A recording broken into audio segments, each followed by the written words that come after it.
കഴിഞ്ഞ കുറച്ച് ദിവസങ്ങളായി സോഷ്യൽ മീഡിയയിൽ ചർച്ച നടക്കുന്ന വിഷയമാണ് അനാമിക വിഷ്ണു. കാരുണ്യ ഭവനിലെ നടത്തിപ്പുകാരിയായ ഉദയഗിരിജ തന്റെ മകനെ കൊണ്ട് അവിടുത്തെ അന്തേവാസിയായ ഒരു പെൺകുട്ടിയെ കൊണ്ട് വിവാഹം കഴിപ്പിക്കുന്നു. അത് പിന്നീട് യൂട്യൂബ് ചാനൽ വഴിയും സോഷ്യൽ മീഡിയ വഴിയും വലിയ ചർച്ചാ വിഷയമാവുകയും ചെയ്തു. വിവാഹശേഷം അനാമികയും വിഷ്ണുവും സോഷ്യൽ മീഡിയയിൽ വളരെയധികം ആക്റ്റീവ് ആവുകയും ഒരു യൂട്യൂബ് ചാനൽ തുടങ്ങുകയും ചെയ്തു. വിവാഹം കഴിഞ്ഞ് 8ാം മാസമായപ്പോഴാണ് അനാമികയ്ക്കും വിഷ്ണുവിനും ഒരു കുഞ്ഞ് ജനിക്കുന്നത്.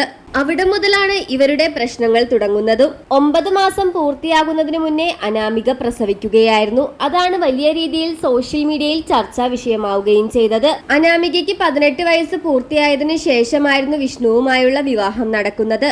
എന്നാൽ അനാമിക ഗർഭിണിയാകുന്നത് 18 വയസ്സിന് മുമ്പും.